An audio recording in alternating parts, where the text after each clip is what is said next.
Hello guys, അപ്പോൾ ഇന്നൊരു north Indian റെസിപ്പിയാണ് കേട്ടോ. നോർത്ത് ഇന്ത്യൻ റെസിപ്പീസൊക്കെ ട്രൈ ചെയ്യാൻ ഇഷ്ടമുള്ളവർക്ക് പറ്റിയൊരു വീഡിയോ ആണിത്. നമ്മൾ ഇന്ന് കുക്ക് ചെയ്യാൻ പോകുന്നത് കച്ചോറിയാണ്. എൻ്റെ സിസ്റ്റർ ഇൻ ലോ ആണ് ഇന്ന് കുക്ക് ചെയ്യുന്നത്.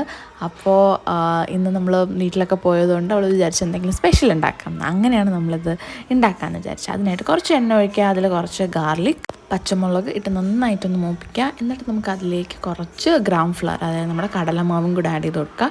അതെല്ലാം ഒന്ന് മൂപ്പിച്ച് വന്നിട്ട് നമുക്ക് മുളക് പൊടി ആഡ് ചെയ്യാം. എരിവിന് വേണ്ടിയിട്ടുള്ള മുളക് പൊടി ഓൾറെഡി പച്ചമുളക് ആഡ് ചെയ്യുന്നുണ്ട്. സോ കുറച്ച് അതും കൂടെ ആഡ് ചെയ്ത് കൊടുക്കാം. മുളക് പൊടിയും കൂടെ ആഡ് ചെയ്ത് കൊടുത്തിട്ട് നമ്മുടെ മൂണ്ടാൽ, നമ്മുടെ പരിപ്പ് ഒന്ന് കുതിർത്തിട്ട് ഒന്ന് പേസ്റ്റാക്കി എടുത്തതാണ്. അതും കൂടെ ആഡ് ചെയ്ത് നന്നായിട്ട് മിക്സ് ചെയ്യുക. അപ്പം അത് മിക്സ് ചെയ്തതിന് ശേഷം ഇതിലേക്ക് നമ്മൾ ലേശം ഉപ്പ് ആഡ് ചെയ്ത് കൊടുക്കും. ആവശ്യത്തിന് വേണ്ട ഉപ്പും കൂടെ ആഡ് ചെയ്ത് കൊടുത്തിട്ട് ഒന്ന് തണുത്തിട്ട് കൈകൊണ്ട് നന്നായിട്ട് അത് മിക്സ് ചെയ്തെടുക്കുക. ഇത് നമ്മൾ അകത്ത് വെക്കുന്ന മിക്സാണ്. ഇതുപോലെ നമുക്ക് ഒരു മിക്സും കൂടെ റെഡിയാക്കി എടുക്കണം. പിന്നെ ഇതിലേക്ക് നമ്മൾ കുറച്ച് കായപ്പൊടിയും മാംഗോ പൗഡറിൻ്റെ ഹിന്ദിയോ മലയാളമോ എനിക്ക് അറിയില്ല, നമ്മളവിടെ ഉപയോഗിക്കുന്നതാണോ എനിക്കറിയില്ല. എനിക്കൊന്ന് ചില ഫ്ലേവേഴ്സിനൊക്കെ വേണ്ടിയിട്ട് ആഡ് ചെയ്യുമെന്ന് തോന്നുന്നു. ഇത്രയും ആഡ് ചെയ്തിട്ട് മിക്സ് ചെയ്ത് വെക്കുക.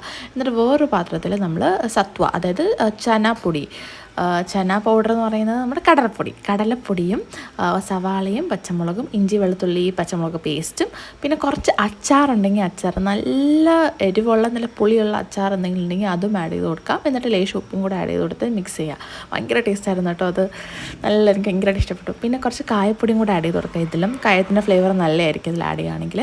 ഇനി നമുക്ക് നമ്മുടെ ബാറ്റർ പ്രിപ്പയർ ചെയ്യണം. നമ്മുടെ മാവ്, അതിന് മൈദാമാവും കുറച്ച് നമ്മൾ എള്ളും ഉപ്പും കുറച്ച് എണ്ണയും കൂടെ ഒഴിച്ച് മിക്സ് ചെയ്ത് വെക്കാം. നമുക്ക് എള്ളും ആഡ് ചെയ്യാൻ വേണമെങ്കിൽ നമ്മുടെ ആ ഒരു അകത്ത് വെക്കുന്ന മിക്സിൽ എള്ള്, ജീരകം ഇതൊക്കെ വേണമെങ്കിൽ ആഡ് ചെയ്യാം. ഇനി നമ്മൾ കറി ഉണ്ടാക്കുകയാണ്. കറി ഞാൻ പ്രത്യേകിച്ചൊന്നും കാണിക്കുന്നില്ല, നോർമൽ ഉരുളക്കിഴങ്ങ് കറിയാണ്. ഇനി നമ്മൾ ഫില്ലിങ് എങ്ങനെയാണ് ചെയ്യുന്നതെന്ന് വെച്ചാൽ ഓരോ ഉരുളയാക്കി എടുക്കുക. എന്നിട്ട് അതിലേക്ക് നമ്മൾ അകത്ത് ഈ മാവ് ഫില്ല് ചെയ്ത് കൊടുക്കുക. ഒന്നെങ്കിൽ ഇത്, അല്ലെങ്കിൽ മറ്റേ കടലപ്പൊടി വെച്ച് ഉണ്ടാക്കിയ മാവ്, ഏത് വേണമെങ്കിലും നമുക്ക് ഫില്ല് ചെയ്യാം. 2 ടൈപ്പിലാണ് നമ്മളിത് ഉണ്ടാക്കുന്നത്.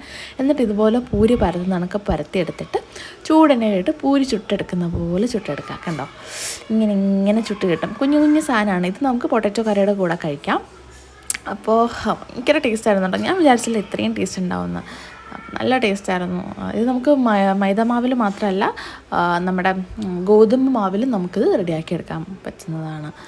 നല്ല പൊങ്ങി വരും കേട്ടോ. ഇത് കറക്റ്റായിട്ട് നമ്മളത് പൊട്ടാതെ പരത്തി എടുത്താൽ ഇതുപോലെ പൊങ്ങി വരത്തുള്ളൂ.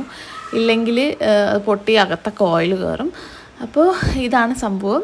അപ്പം ഉരുളക്കിഴങ്ങ് കറിയും ഈ കാണുന്ന കച്ചോറിയും കൂടെയാണ് നമ്മൾ ഇന്ന് ലഞ്ചായിട്ട് കഴിച്ചിട്ടുണ്ടായിരുന്നത്. ഭയങ്കര ടേസ്റ്റായിരുന്നു കേട്ടോ. ഇങ്ങനെ ഓരോ ദിവസം ഞാൻ ഓരോ ഡിഷസ് എക്സ്പ്ലോർ ചെയ്യുന്നതേ ഉള്ളൂ. അപ്പോൾ ഇവിടെ എല്ലാവർക്കും ഇതൊക്കെ ഭയങ്കര ഇഷ്ടമുള്ള ഫുഡാണ്.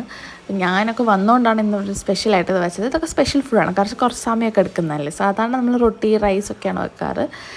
അപ്പോൾ ഇന്ന് അടിപൊളിയായിരുന്നു. ഞാനിങ്ങനെ അകത്ത് കാണിച്ചു തരാം കേട്ടോ.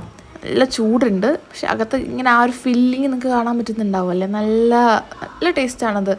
ആ ഒരു വെറുതെ കഴിക്കാൻ തന്നെ അത് അടിപൊളിയാണ്. പിന്നെ ആ ഒരു കറി നമ്മൾ പേരിന് വേണ്ടിയിട്ട് കറിയും കൂടെ ഉണ്ടാക്കിയതേ ഉള്ളൂ. അപ്പോൾ വീഡിയോ ഇഷ്ടപ്പെടുകയാണെങ്കിൽ എല്ലാവരും ലൈക്ക് ചെയ്യണം, ഷെയർ ചെയ്യണം, സബ്സ്ക്രൈബ് ചെയ്യണം. ഈ റെസിപ്പി ഒന്ന് ട്രൈ ചെയ്ത് നോക്കണം കേട്ടോ. ഞാൻ ഡിസ്ക്രിപ്ഷനിൽ കറക്റ്റായിട്ടുള്ള ഇൻഗ്രീഡിയൻസ് കൊടുക്കാം.